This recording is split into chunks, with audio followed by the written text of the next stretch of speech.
Somewhere in Arizona right now, there's a 40-acre property sitting under an open sky priced lower than a used car in Los Angeles. No bidding wars, no waiting lists, just land, silence, and a question worth asking. Why does nobody talk about this? Because most people assume that owning property in America means spending $500,000 minimum, fighting for a 600 square foot condo, calling a parking spot a perk. But Arizona has been quietly playing by completely different rules, and today we're walking through 10 properties that prove it, starting at $250,000 and ending somewhere that will genuinely change how you think about the word affordable. Now, cheap doesn't always mean simple. Some of these are move-in ready. Others are serious projects. Some sit on paved roads. Others require a truck and a certain kind of personality. The point isn't that every property works for everyone. The point is that these options exist, and most people have never even considered them. Let's start at number 10, Hereford, Arizona.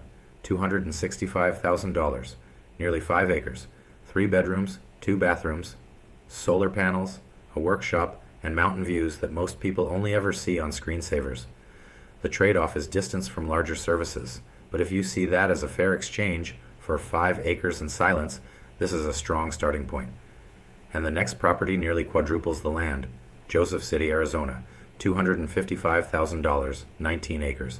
Remodeled home with a cabin feel, horse facilities, agricultural zoning, a workshop, and a sauna. On 19 acres with low property taxes, a sauna stops feeling like an indulgence and starts feeling like a reasonable daily ritual. The lifestyle here is slower by design, and that's entirely the point. Concho, Arizona, $200,000, 38 acres.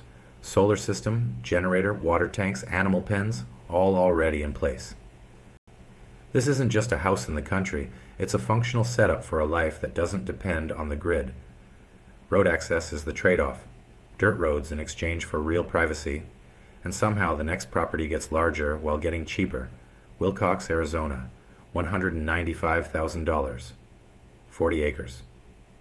Nearly 2,800 square feet, with a library hallway, solar, a well, and an RV included. Wide open desert in every direction. 40 acres and a library hallway under $200,000 is the kind of listing you read twice just to make sure nothing is missing. Golden Valley, $184,900, 2.5 acres, fully remodeled, move-in ready. Mountain views, workshop on site. Water hauling system is the practical consideration here, but for a finished rural home at this price, it holds up strong. Prices keep falling, things keep getting more unconventional. McNeal, Arizona, $155,000, 5 acres. Architect designed straw bale construction. Exceptional insulation, private well, sustainable by design. The trade-off is size. This is compact and intentional, not sprawling. But for the right person, $155,000 for an architect-designed home on 5 private acres feels less like a bargain and more like exactly what they were looking for. Golden Valley, again, $120,000. 2 bedrooms, a den, city water connected, horse zoning, utilities installed. It needs renovation work, but the infrastructure is already there. You're not starting from nothing. You're starting from something that just needs attention.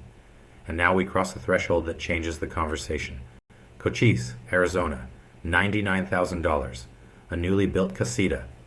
Solar installed, septic in place, occupancy permit issued. Someone can live here right now. Compact, yes, but real, functional, and under $100,000. Somehow we're still going lower.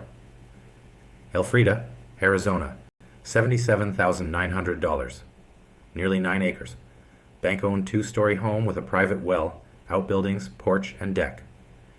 It needs significant work, genuinely significant, but 9 acres with a private well under $80,000 is the kind of raw opportunity experienced buyers recognize immediately. And then the final property, Tucson, Arizona, $29,900. Updated interior, patio, mountain views, and full city access. The catch, it's a manufactured home on leased land, $575 a month in lot rent. That distinction between owning the home and owning the ground beneath it is the entire conversation. For someone who wants affordability and city convenience, it's exactly what it appears to be. The question just stops being about price, And that's really what this whole list comes down to. Arizona keeps offering what other markets have stopped providing: space, land, quiet, entry prices that leave room to actually build something. But every single property here came with a trade-off: distance, dirt roads, renovation, leased ground. These aren't hidden flaws. They're the reason the prices are what they are. Some of these properties are homes. Some are projects.